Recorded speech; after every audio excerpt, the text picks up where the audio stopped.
Hace 8 días terminamos la sección que es la iglesia perseguida y mencionamos que el parteaguas entre iglesia perseguida y la iglesia imperial es el edicto de Milán, el edicto de tolerancia o el edicto de Constantino que él promulgó en 313.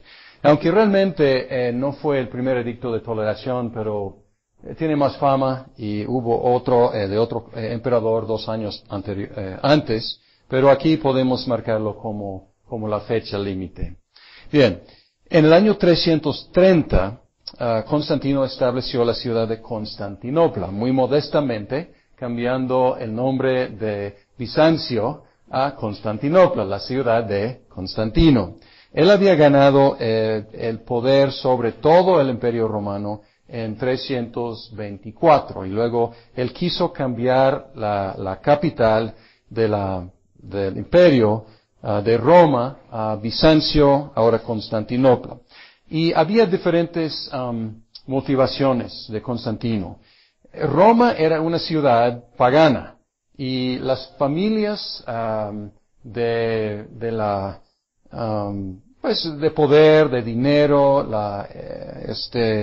ellos estaban ahí en Roma y él quería como alejarse tanto del paganismo como de esas familias aristocráticas y su poder. Entonces, imagínense si de repente, aquí estamos en México, si de repente la capital se trasladara de México a Monterrey o Guadalajara, o sea, dejaría fuera muchos funcionarios que viven ahí en el DF. Entonces así, pues como quitarles algo de poder, salir del paganismo, porque él tenía una idea de unificar su reino, ya no con la base del culto pagano, sino el cristianismo. Él también, el Senado se reunía ahí, entonces él se alejó de esa sede de poder. Y él nombró otros emperadores para administrar como subemperadores para administrar diferentes partes de su reino.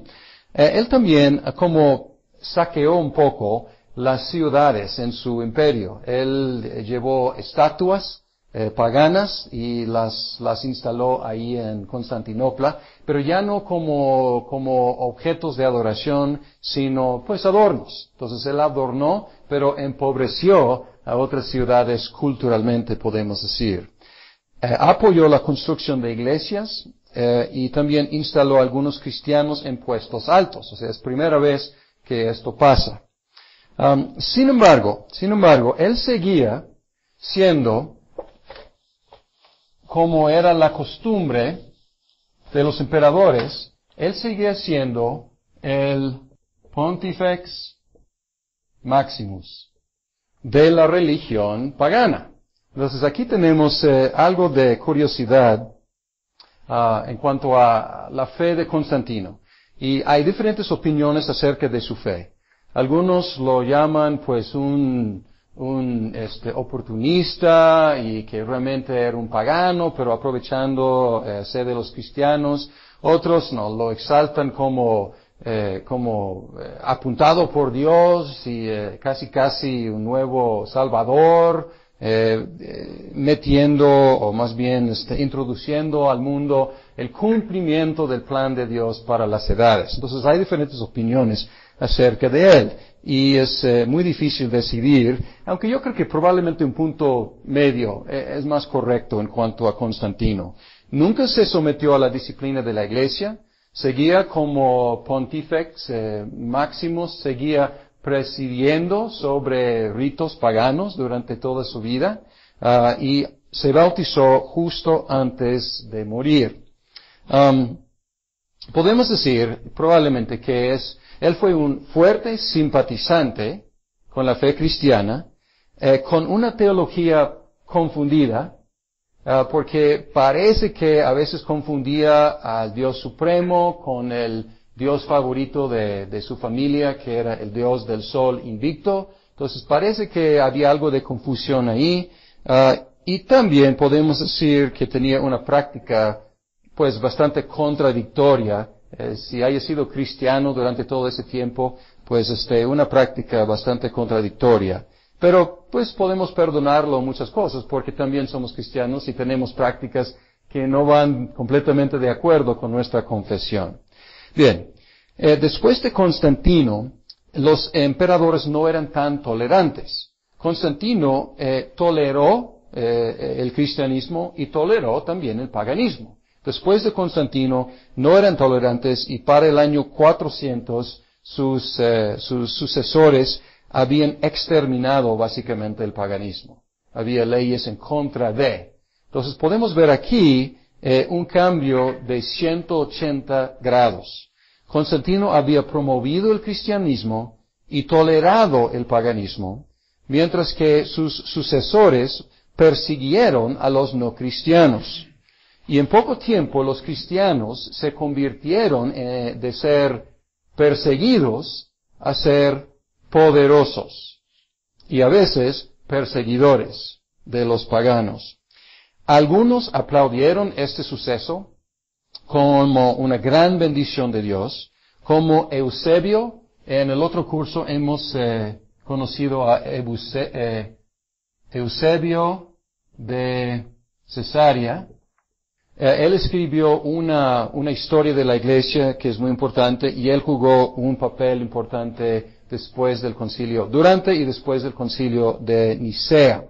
Pero él consideraba a Constantino como una gran bendición, la culminación del plan de Dios, y él celebró la opulencia creciente y él celebró también el poder creciente de la iglesia. Él lo consideró como algo buenísimo. La iglesia ya es rica, la iglesia ya es poderosa, la iglesia ya es favorecida, y él decía, gracias a Dios, Dios está cumpliendo su plan con Constantino.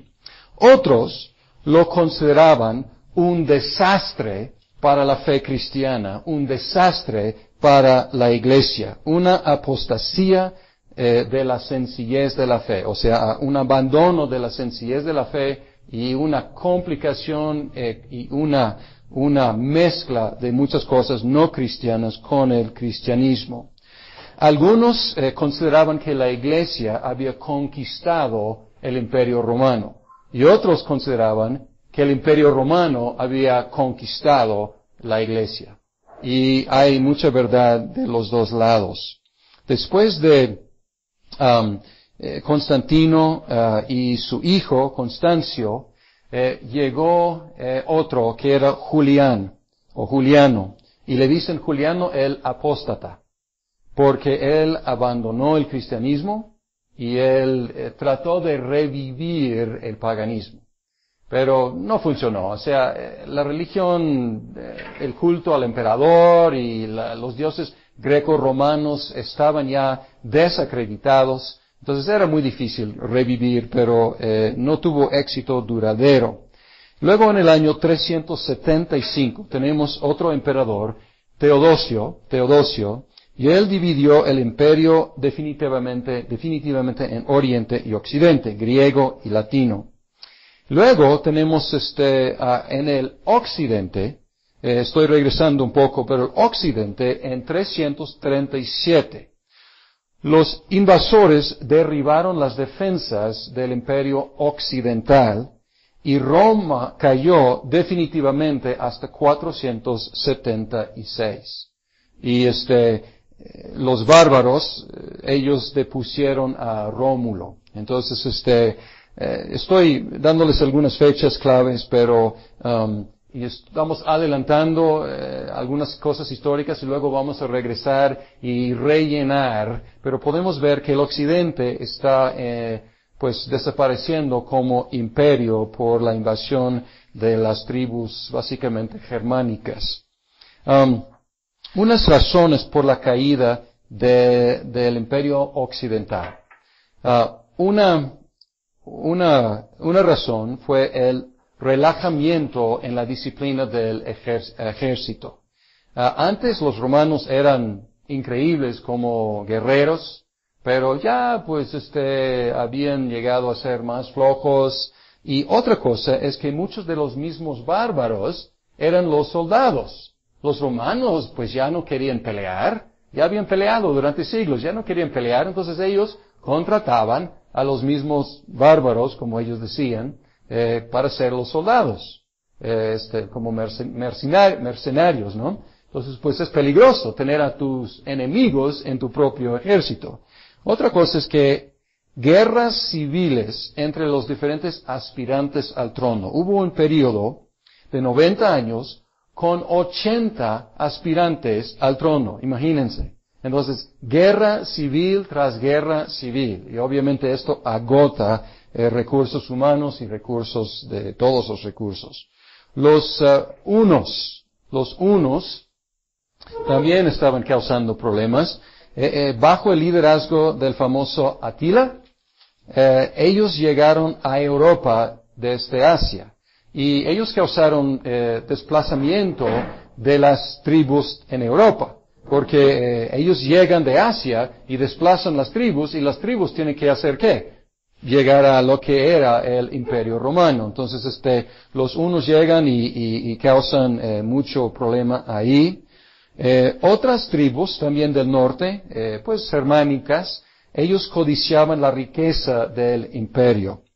Y también, otro problema, era que el cristianismo era costoso para el imperio, porque atraía a los mejores intelectos a la iglesia y ya no al servicio público. Entonces era como una desviación de muchos recursos humanos. Y también hemos mencionado, y vamos a mencionar un poco más hoy, el monacato estaba creciendo mucho, y pues muchos de los monjes, algunos eran productivos, pero otros no eran productivos. Era como drenar, chupar de la riqueza del imperio. Entonces, pues la iglesia, o más bien el imperio romano occidental, definitivamente en 476 cayó. Roma, con la caída de Roma. Ahora vamos a hablar de la iglesia en Roma, lo que estaba pasando allí mientras todas estas cosas políticas pasaban. La caída de Roma dejó un vacío de poder.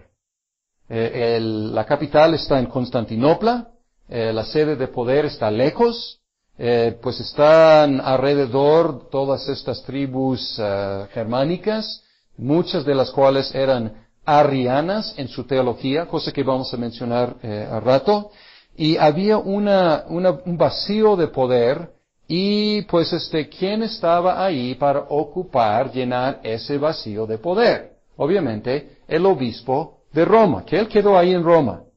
Y entonces, pues era la figura, el personaje de más prestigio, de más autoridad, ya que el emperador había, pues ya no existía. Y a través de un proceso de siglos, el poder del obispo de Roma creció enormemente. Y entró en mucho conflicto con lo que es, o era la iglesia oriental. La iglesia oriental, pues ya podemos ver que las dos iglesias están en situaciones muy, muy diferentes. La iglesia occidental ya tiene como sus manos libres para pues hacer lo que quiera, porque ya no hay emperador. Pero en el oriente está bajo el pulgar, el mando muchas veces del emperador. Hubo eventualmente 5 patriarcados, todavía no hay. Pero hubo, podemos decir, en esa época, algunas ciudades y sus obispos disfrutaban de más autoridad. Podemos pensar en Antioquía, Alejandría, luego se agregó con Nicea y más adelante, o más bien con el concilio de Constantinopla, como otra sede de mucha importancia, y luego pues Roma, y eventualmente también Jerusalén. Estos llegaron a ser los 5 patriarcados, pero principalmente había lucha de poder entre Alejandría en Egipto, Antioquía en Siria, Constantinopla y Roma. Y ahora pueden ver que 4, incluyendo Jerusalén, 4 de las sedes están en el oriente y una está en el occidente. Y muchas veces las sedes en el oriente estaban peleando entre sí. Y esto favoreció mucho al obispo de Roma, porque él podía quedarse ahí, no entrar en la pelea, mientras que los obispos del Oriente estaban dándose golpes entre sí. Y podemos ver esto mucho en los concilios que vamos a estudiar a rato, que los concilios nacieron en el Oriente, todos estos conflictos teológicos, la mayoría nació en el Oriente y ahí se daban golpes, y pues también bajo el mando del emperador.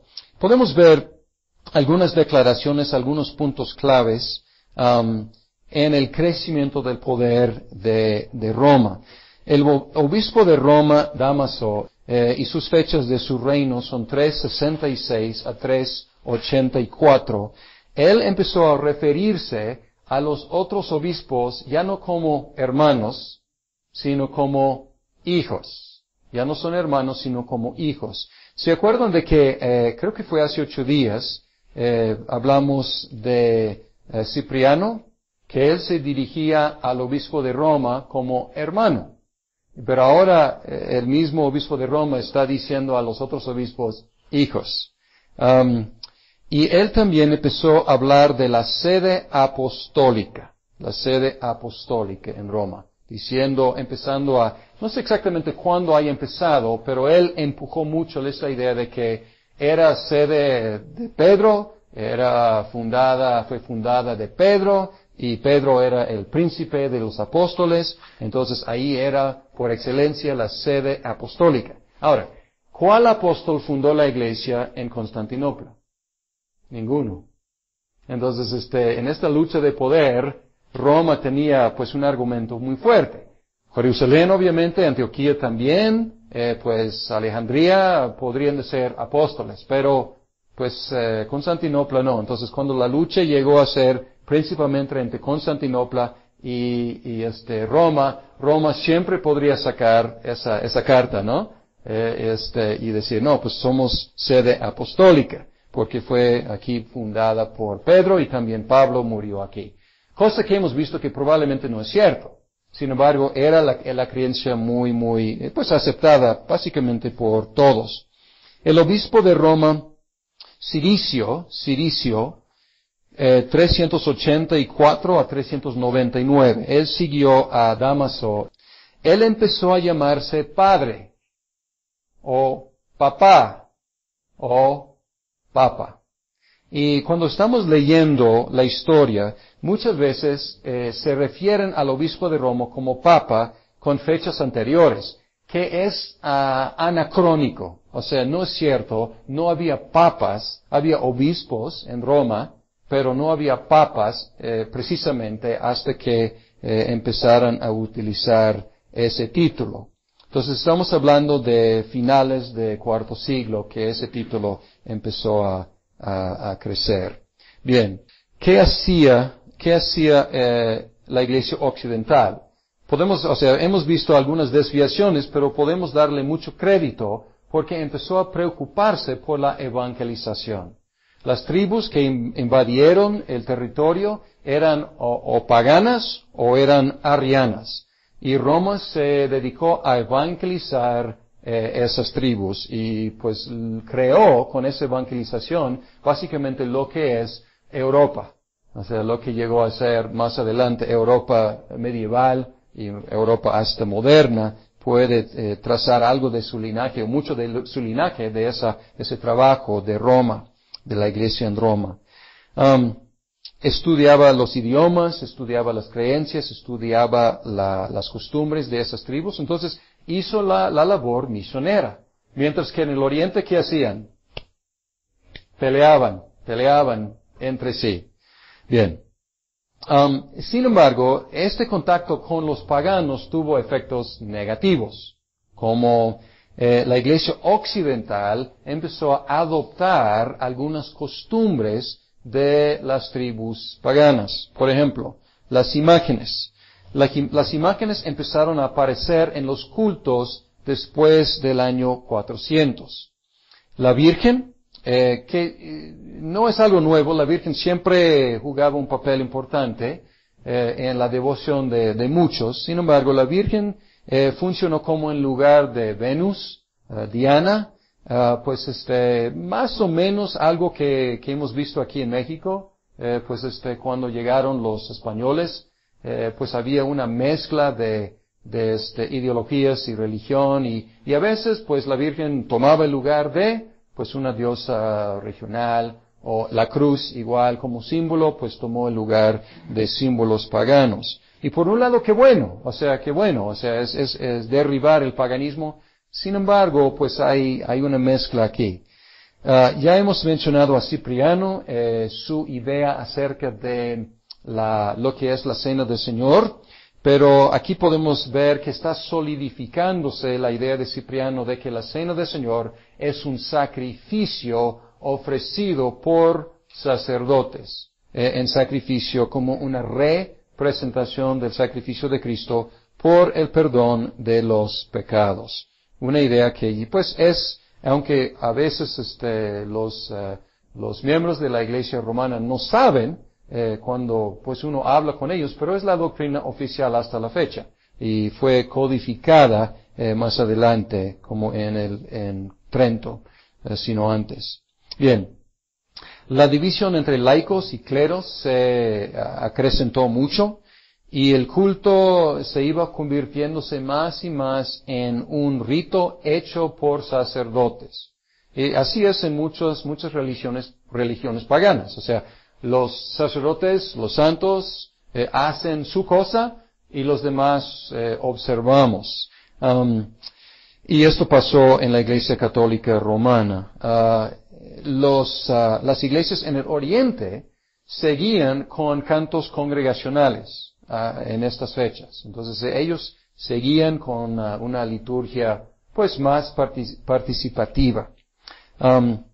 Elementos de la corte imperial y ritos paganos, las velas, el incienso, esto empezó a invadir los dos lados, porque pues estaban imitando la corte real. Bien, entonces pues podemos ver aquí el inicio de muchas cosas que vemos hasta la fecha en las iglesias ortodoxas y en la Iglesia Católica Romana. Mencionamos el monacato y vamos a tocar un poco más esta cuestión del monacato y cómo creció y qué lo impulsó. Podemos identificar tres factores que ayudaron a impulsar, crear y luego impulsar el monacato. Primero, textos bíblicos. Hay textos bíblicos, textos en el Nuevo Testamento que prefieren, que recomiendan y dan como preferencia por un estado soltero, por el celibato. Pablo a veces habla así, diciendo que pues es mejor, y dice ojalá que todos fueran así. Da instrucciones a las viudas o las vírgenes diciendo que por ciertas circunstancias en Corinto, pues mejor no casarse. Entonces, hay ciertos textos que prefieren, dan preferencia al celibato. También hay muchos textos que nos dicen que debemos ser santos. A todos los cristianos debemos ser santos. Sean santos porque Él es santo. Y muchos textos que mandan la santidad. Otro factor es que las religiones paganas, otra vez, tenían sus vírgenes sagradas, sus sacerdotes célibes, tenían sus eunucos y tenían otras personas apartadas de la vida normal para servir a sus dioses con una entrega y un enfoque pues absoluto, sin distracción. Entonces aquí pues podemos ver que hubo una imitación de las religiones paganas. Otra cosa es algo que ya mencioné un poco, pero el nexo entre imperio e iglesia, algunos diciendo, pues qué bueno, excelente, ya hemos llegado, y otros diciendo, la iglesia pues ya es apóstata, la iglesia es mundana, la iglesia es opulente, la iglesia ya es inmoral. Entonces, ¿qué hicieron? Pues querían ser santos, querían vivir una vida de santidad, entonces apartarse de la iglesia. Entonces hubo ahí también un impulso para los monjes y las monjas. Unos nombres, no sabemos quién fundó el monacato, pero uno es se menciona mucho es Antonio. Él inició el monacato ermitaño, o sea, solitarios, en el año 271. El único problema es que no le dejaron en paz. Y él quería vivir cada vez más remotamente y cada vez le seguían más gente y pues él tenía que organizar esa comunidad. Pacomio, él organizó el monacato comunitario. Entonces, monacato ermitaño, que luego se convirtió en comunitario, pero Pacomio, tengo fechas aquí para él, 290 a 346, y él organizó ese movimiento en 320. Hay otro nombre que vamos a escuchar probablemente, Basilio de Cesarea. Él reguló la vida de los monjes e insistió en que el monasterio debía producir algo, debía servir la iglesia local por medio de escuelas, educación vocacional y orfanatorios. Entonces aquí vemos otro tipo de servicio. Entonces realmente ya no es solo apartarse, sino proveer, o sea, guardar tu santidad en el monasterio, pero también salir a servir a la iglesia. En Siria, algunos monjes vivieron sentados encima de pilares. Increíblemente, algunos duraron décadas ahí sentados encima de pilares. Y la gente les subía comida. Entonces, pues, es un extremo, ¿no? Pero, pues, querían apartarse y para Antonio la cueva no funcionó porque la gente le encontraba ahí. Pero entonces, pues, algunos en un pilar. Entonces ahí se quedaban. En el occidente, Martín de Tours fundó el primer monasterio en Galia en el año 350. Pues podemos ver que los inicios del monacato estuvieron en Egipto, en Siria, en el desierto. Pero empezó a crecer y llegar a otras partes hasta Galia, que es lo que es ahora Francia. Entonces, de un lado del imperio al otro lado del imperio. Más adelante, y estamos adelantándonos mucho, pero han escuchado de la ley de Benedicto. Esto es parte de la iglesia medieval, pero estoy incluyendo aquí. La ley de Benedicto fue en 529, y fue una ley que Benedicto estableció para regular la vida de los monjes y los monasterios. Bien. Okay. Ahora vamos a entrar en algo muy difícil, porque vamos a entrar en controversias y concilios. La iglesia del Oriente, hasta la fecha, la iglesia ortodoxa, reconoce 7 concilios ecuménicos, porque hubo 7 concilios antes de la ruptura definitiva entre Occidente y Oriente, allí por el año 1054. Entonces, después de eso, no puede haber un concilio ecuménico. Sin embargo, la Iglesia Católica Romana, que excomulgó la Iglesia Ortodoxa, y la Iglesia Ortodoxa igualmente excomulgó la Iglesia Católica Romana, la Iglesia Católica Romana seguía y ha seguido teniendo sus concilios ecuménicos, y han llegado a haber 21 concilios ecuménicos según los católicos romanos. Vamos a entrar, las controversias y los concilios. Abrochen sus cinturones. Cosa que no mencioné, pero deben observar que Pontifex Maximus, ahora, ¿quién se considera Pontifex Maximus? El Papa de Roma. Entonces, creo que no tenemos las fechas exactas, pero pues ahí, pues el emperador ya no está. Eventualmente no sabemos cuándo, pero en la iglesia del tiempo medieval, el Papa empezó a considerarse el puente máximo, el sacerdote máximo entre Dios y los hombres. Bien, la mayoría, como mencionamos, de las controversias surgieron en el Oriente, dejaron a la iglesia dividida en el Oriente y la dejó dividida de la iglesia occidental. y también entre sí. Algunos factores conspiraron. Vamos a hablar de cuatro concilios hoy. Nicea, 325, Constantinopla, 381, Éfeso, 431 y luego Calcedonia, 451. Vamos a ver unos factores que conspiraron para hacer, vamos a decir, necesario el primer concilio que era Nicea en 325. No en orden específico, pero podemos ver un factor es el episcopado monárquico. Episcopado monárquico, ya mencionamos que la Iglesia muy pronto abandonó el presbiterianismo primitivo y empezó a seguir un sistema jerárquico con los obispos encima de, superiores a los presbíteros y los diáconos. Y luego inventaron otros rangos. Entonces, para estas fechas, ya no cabe duda. Si hay una dificultad en la Iglesia, ¿quiénes tienen la autoridad para decidir? Los obispos. Sin embargo, todavía hay colegialidad entre los obispos.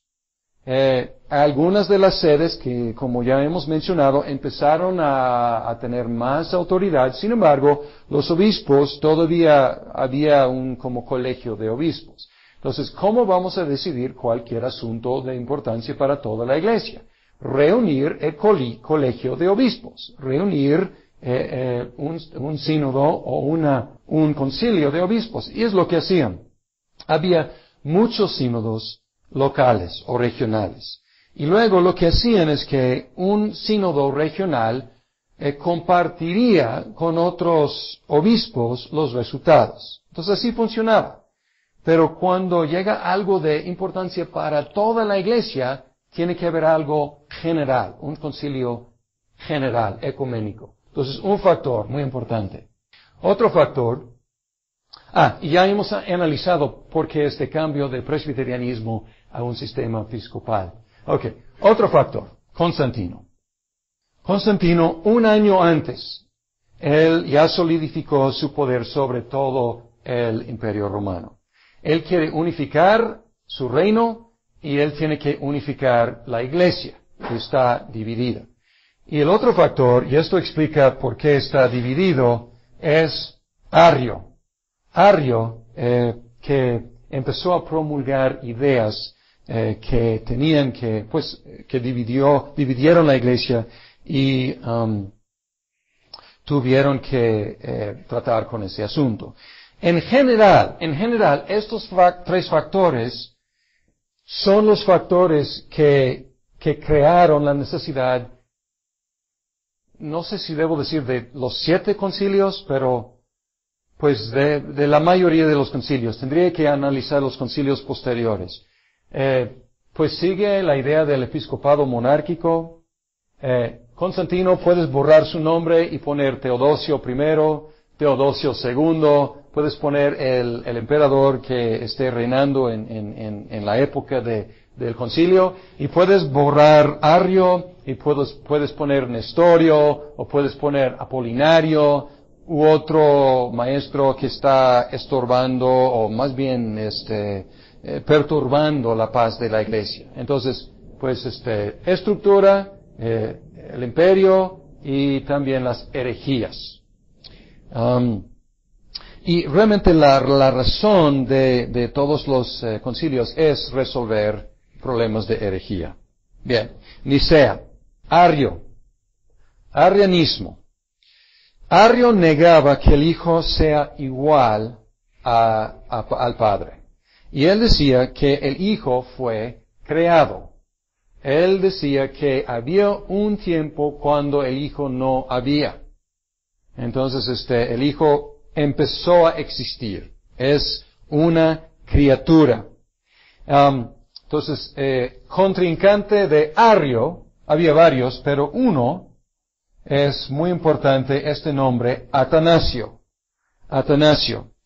Atanasio estuvo en este concilio de Nicea, donde pues Constantino convocó que todos los obispos llegaran. La mayoría de los obispos eran del oriente, algunos cuantos del occidente. Atanasio era de Alejandría. Alejandría era como entre oriente y occidente, porque el norte de África era como puente entre pues Imperio Romano occidental y oriental, y también puente entre la Iglesia occidental y oriental. Bien. Atanasio estuvo allí no tenía voz y voto, era diácono, tenía 25 años, y él representaba al obispo de Alejandría, que era un oponente, un adversario de Arrio. Bien. Eusebio, que ya mencionamos de Cesarea, él estaba allí y él estaba como entre, pues un punto mediado, ¿no? Entonces no era ni arriano, ni era tan fuerte como Atanasio. Hubo otro Eusebio que se llama Eusebio de Nicomedia.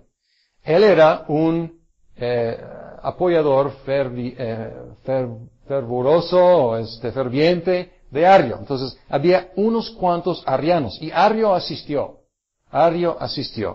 También Santa Claus asistió. Entonces, Nicolás, asistió, y un obispo de mucha generosidad. Entonces, ahí, es la leyenda de Santa Claus. Pero existía, era una persona, Nicolás. Hubo entre 200 y 300 obispos presentes. Luego llegaron a decir más adelante 318, aunque no es cierto, pero es el número que fijaron. Y el concilio de Nicea condenó a Arrio y produjo un credo de Nicea. No debe confundirse con el credo niceno. Entonces más adelante vamos a hablar de credo niceno. Este es el credo de Nicea. Y en el credo Nicea, los nicenos usaron una palabra, es en griego, es homoousios.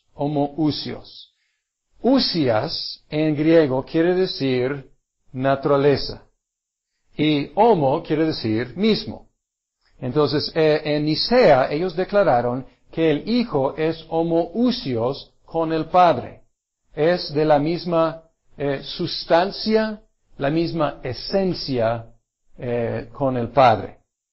Después del concilio de Nicea, desgraciadamente, el efecto de básicamente todos los concilios ecuménicos, el resultado casi siempre es dividir la Iglesia aún más. Y es lo que pasó aquí. Porque después de Nicea, estos dos partidos, los nicenos y arrianos, se dividieron en 4 diferentes posturas. Y estos 4 diferentes posturas podemos darles nombres usando este concepto de la esencia y la relación entre la esencia del Hijo y la esencia del Padre. Hubo otro grupo que afirmaban que el Hijo es homoiousios con el Padre. Homoi es casi homo, pero homo es mismo. Homoi es similar, de similar esencia con el Padre. Entonces aquí la diferencia es una iota. Entonces y hay, no sé si en castellano, pero decimos pues, en inglés se dice a veces, me vale iota. Es decir, pues no me importa nada, una sola letra. Pero aquí es una sola letra que hace mucha diferencia. Luego había otro grupo que decían que el Padre y el Hijo son similares. No menciona esencia, dice simplemente similares. Aquí dice son similares en esencia, aquí dice simplemente similares, que es mucho más débil. Y luego hay algunos que decían que el Padre y el Hijo son anomores, es decir, diferentes. Y estos son los verdaderos arrianos. Luego, los nicenos llegaron a nombrarse como eusebianos. Eusebianos hablando de Eusebio de Cesarea. Eusebio de Cesarea, no Eusebio de Nicomedia, que era un arriano. ¿Ok? Bien. Y estos no les gustaba la palabra homoousios. De hecho, casi a nadie le gustaba esa palabra. Porque era una palabra no bíblica, era una palabra que los gnósticos utilizaban. Entonces, no les gustaba. Y de hecho, en diferentes ocasiones, Atanasio utilizaba esta palabra, homoousios. La historia, Atanasio jugó un papel muy importante en esta historia, triunfó en Nicea y luego por diferentes emperadores con diferentes simpatías entre estas diferentes posturas, él fue desterrado y creo que como 5 veces y vivió como refugiado en el desierto de Egipto. Pero lo bueno es que los monjes en Egipto eran nicenos y lo protegían del emperador y pues de las amenazas. Bien, Atanasio empezó a hablar con estos dos grupos. Y él además de ser muy inteligente, era también muy astuto en tratar con la gente. Y él empezaba a decir, ¿qué quieren decir con esto? ¿Qué quieren decir con aquello? Y él se dio cuenta de que estos dos grupos realmente estaban diciendo básicamente lo mismo. Esto fue completamente rechazado por Nicea. Entonces había pues algunos arrianos, pero el grupo como más fuerte fueron los eusebianos. Y ellos fueron apoyados por el emperador. El hijo de Constantino apoyaba esto porque parece que es una postura que todo el mundo puede decir que sí, ¿no es cierto? O sea, el hijo y el padre se parecen en algo. ¿Quién no puede afirmar eso? Hasta algunos arrianos podrían decir eso. Entonces él buscaba imponer esa postura. Pero era imposible que triunfara. Luego, por diferentes factores de los diferentes emperadores, Constancio, su hijo, era del partido de los eusebianos, y luego más adelante Teodosio. Él era fuertemente niceno o homoousiano. Otra cosa que debo mencionar, un problema de traducción. Algunos hablaban latín y otros hablaban griego. Entonces, utilizaban diferentes palabras técnicas.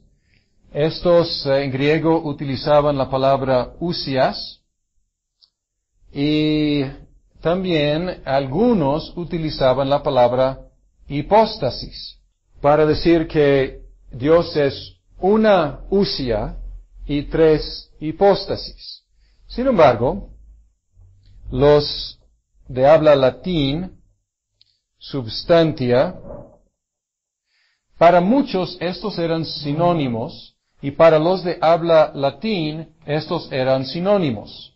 Entonces, cuando ellos escuchaban a algunos hablando de 3 hipóstasis, escucharon 3 dioses, 3 esencias diferentes. Entonces, hubo problema de traducción ahí. Eventualmente, cuando empezaron a entenderse los diferentes grupos, llegaron a decir en griego la doctrina de la Trinidad, una ousia y 3 hipóstasis, y en el occidente una sustantia y 3 personas, que es la fórmula que utilizamos hasta la fecha. Hay un grupo de personas que llamamos los capadocios. Los capadocios, ellos eran después de Atanasio, pero eran nicenos. De hueso colorado, podemos decir, Gregorio, ya mencioné a Basilio, su hermano Gregorio, y otro Gregorio, dicen Gregorio de Nisa y Gregorio de Nacianzo, ¿ok? Y estos como tomaron la batuta de Atanasio y ellos siguieron la lucha entre el concilio de Nicea y el próximo concilio que era el concilio de Constantinopla.